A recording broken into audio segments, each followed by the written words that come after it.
Good afternoon, everybody. Welcome to the Israel Brief, brought to you by Lay of the Land. And of course, you know that if you want your top stories making the headlines here in Israel, this is where you come. And they're brought to you by, me, Rolene Marks. Now, we need your help. We really want to grow our viewership. So if you do happen to view this on Facebook or on YouTube, please consider liking, following, sharing, inviting your friends to as well. Many people complain that there are so many news items from Israel, or they don't see Israel's side presented in the mainstream media. This is an opportunity to fix that issue. But without further ado, let's take a look at those top stories making headlines. And I don't know about you, but I'm fast developing lactose intolerance over this, and that is Ben & Jerry's. Yes, they're back in the news again. Last week, we brought you the story that Unilever had stepped in and had actually reversed the boycott and had signed a contract with the Israeli manufacturer of Ben & Jerry's, which would see that ice cream continued to be manufactured here in Israel, albeit under Hebrew and Arabic branding. Now, Unilever is the holding company of Ben & Jerry's, and yesterday Ben & Jerry's filed a legal suit or a U.S. federal legal suit against Unilever. They say that the holding company is in breach of their acquisition rules or their acquisition conditions. However, Unilever last week said that when they had bought Ben & Jerry's, they still retained the right to make decisions on financials and operationals, and they considered this decision by Ben & Jerry's to boycott what they call the occupied territories, or to not sell their ice cream in the occupied territories, and to end their manufacturing deal with Ben & Jerry's Israel as a part of that. Ben & Jerry's say that no, that is part of their social agreement.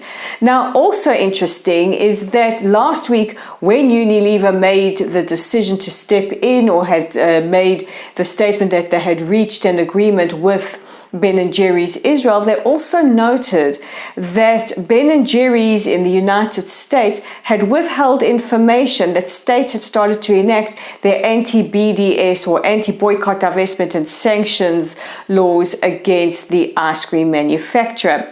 Now, Ben & Jerry's are seeking an injunction to ensure that the agreement by Unilever with the Israeli manufacturer does not go ahead, and they also want damages.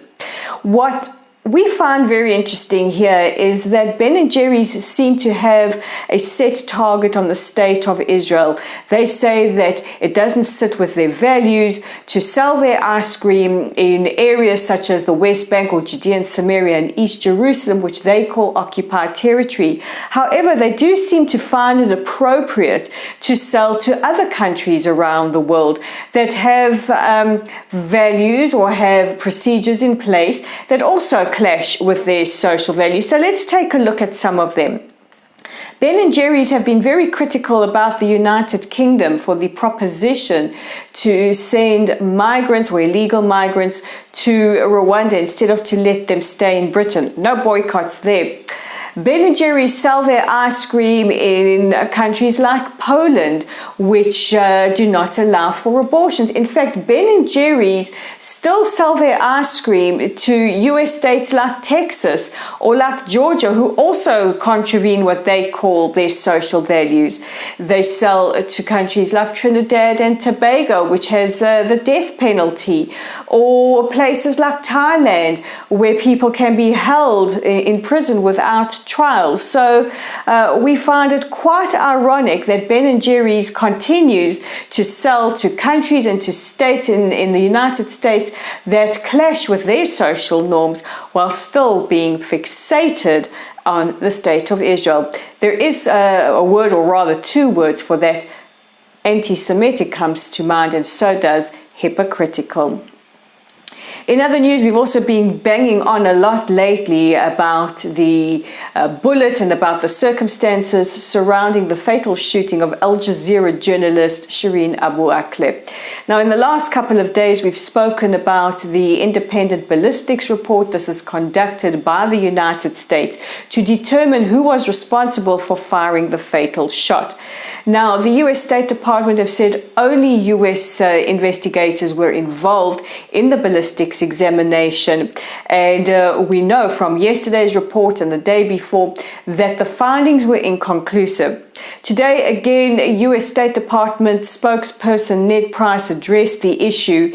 He said that the Biden administration wants accountability from who is possibly responsible for the killing of Abu Akle. Now, while he did stop short of blaming Israel, even though he had said just 2 days ago that it is likely the IDF could have shot her, albeit as a mistake or under tragic circumstances, he went on to say that the administration wants to ensure that events like this do not happen again, and that the IDF must do everything they can to safeguard non-combatants. Now, again, let's revisit this. Shireen Abu Akle was a war correspondent, and the unfortunate and horrific risk that war correspondents take is the risk that they could be killed in a conflict situation. There have been now nearly 30 journalists killed in the Ukraine over the past couple of months, and it is basically accepted that although tragic it is unfortunately a risk that a journalist takes. I don't see any independent investigations or convening of the UN Security Council on those journalists. Let's also address how the IDF treats non-combatants. And the IDF have precedents that they have set with this, including warning, including sending SMSs, including dropping leaflets, including using criteria such as roof knocking. The IDF are on record and have been acknowledged by militaries around the world, including the United States, for doing everything in their power to ensure the safety of non-combatants in a war situation or in a wartime scenario, quite unlike Hamas and other terror entities that use civilians or have fired rockets from within the infrastructure of journalists against Israeli targets and civilians. So we would really like Mr. Price to clarify those particular comments. As you can see, that despite a sprained ankle, I'm not short of standing on my soapbox today. We now go to the meeting between Prime Minister Yair Lapid and French President Emmanuel Macron that took place in the French capital yesterday. Amongst the issues that were addressed yesterday, we spoke about Iran and Hezbollah. One of the other issues that were brought up was the status of peace talks with Israel and the Palestinians. President Macron appealed to Prime Minister Lapid to sit down, to start talking to the Palestinians, to restart peace negotiations.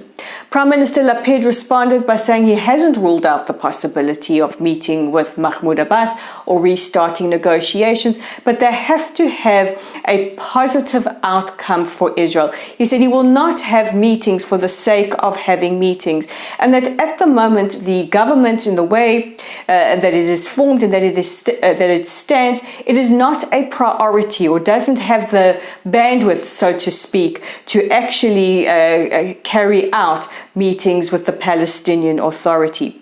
He also addressed the issue of settlements, saying, while Israel will not be building new settlements, we will be making allowances for what he called natural growth with regards to residents that are already living in areas that are called settlements. And our final story goes to Algeria, where the Palestinian Authority President Mahmoud Abbas yesterday came face to face for the first time in years with Abbas Haniyeh, the leader of Hamas.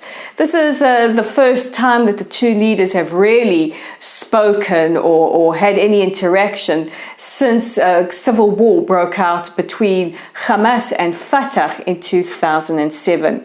Now, what we know is the two shook hands and had a brief conversation, but no details of that conversation has been released. There has been internecine fighting between the two Palestinian factions, and it is believed that one of the reasons that Abbas will not hold elections in the West Bank, despite serving the 17th year of his 4-year term, is because he is worried that Hamas will take power in the West Bank. This is not because he's worried about Hamas and Israel. He is worried about Hamas unseating Fatah's power in the West Bank. So that brings us to the end of today's rather fuel-injected headlines. But don't forget to check out our website at www.layoftheland.online. Please don't forget to share our content, to like us and follow us on Facebook at Lottel's site, on our YouTube channel at The Israel Brief. Hit that red subscribe button. And of course, we're on Twitter at layoftheland5. I'm Rolene Marks. This is The Israel Brief. We'll be in touch with you again tomorrow as I bring you those top stories making headlines right here in Israel.